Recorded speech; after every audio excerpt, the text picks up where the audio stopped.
যুদ্ধের জন্য সামরিক বাহিনীকে প্রস্তুত থাকার নির্দেশ দিলেন ভারতের প্রতিরক্ষামন্ত্রী রাজনাথ সিং। লখনৌতে অনুষ্ঠিত ভারতীয় সশস্ত্র বাহিনীর জয়েন্ট কমান্ডার্স কনফারেন্সে রাখা ভাষণে এই নির্দেশ দেন। হ্যালো এভরিওয়ান, কেমন আছেন সবাই? চলে আসলাম আপনাদের মাঝে আবারও নতুন একটি ভিডিও নিয়ে। আজকে যে বিষয়টা সম্পর্কে কথা বলবো সেটা হচ্ছে বৈষম্য বিরোধী ছাত্র আন্দোলনের পরে আওয়ামী লীগ সরকারের পতন হয় এবং যখন আওয়ামী লীগ সরকারের পতন হয় সাবেক প্রধানমন্ত্রী শেখ হাসিনা তিনি সরাসরি চলে যান এখান থেকে ভারতে। এবং ভারতের সাথে তখন বাংলাদেশের সম্পর্কটা যেমন ছিল সুসম্পর্ক ছিল, এখন সেই সম্পর্কটা অনেকটাই ফাটল ধরেছে।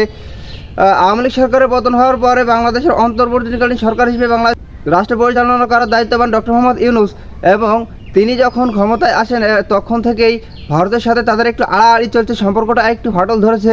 এমনকি আমরা জানতে পেরেছি ভারত সরকার তাদের সেনাবাহিনীদেরকে যুদ্ধের জন্য প্রস্তুত থাকতে বলেছেন। তো এই বিষয়টা জবাব ডক্টর মোহাম্মদ ইউনূস তিনি কিভাবে দেবেন? তিনিও কি বাংলাদেশের সেনাবাহিনীদেরকে যুদ্ধের জন্য প্রস্তুত থাকতে বলবেন, নাকি তিনি তাদের সাথে বসে বিষয়টাকে এখানেই সমাপ্ত করবেন? তো গাইস, কথা না বেরিয়ে চলে যাবো আমরা সরাসরি স্ক্রিন এবং বিস্তারিত থাকতে সম্পূর্ণ ভিডিও জুড়ে।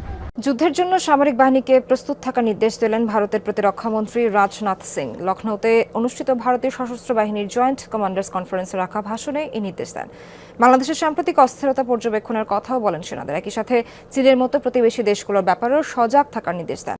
বরাবরই শান্তিপ্রিয় দেশ, তাই শান্তি রক্ষার জন্য ভারতের সশস্ত্র বাহিনীকে যুদ্ধের জন্য প্রস্তুত থাকতে হবে। এ সময় ভারতীয় প্রতিরক্ষামন্ত্রী বলেন, বৈশ্বিক পরিস্থিতিতে নানা ধরনের পরিবর্তন হচ্ছে। এই অবস্থায় ভারতীয় সামরিক বাহিনীকে অপ্রত্যাশিত পরিস্থিতি মোকাবেলায় প্রস্তুত থাকার বিকল্প নেই।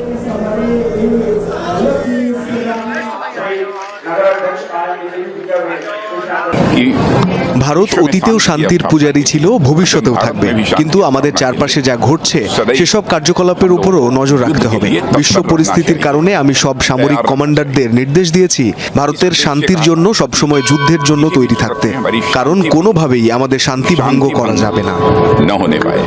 তো গাইস, আপনারা সম্পূর্ণ ভিডিওটি দেখলেন এবং এই ভিডিও সম্পর্কে আপনাদের মূল্যবান মতামত অবশ্যই কমেন্ট বক্সে জানিয়ে যাবেন। দেখা হবে আপনাদের সাথে অন্য কোনো ভিডিওতে। ভালো থাকবেন, সুস্থ থাকবেন, আল্লাহ হাফেজ।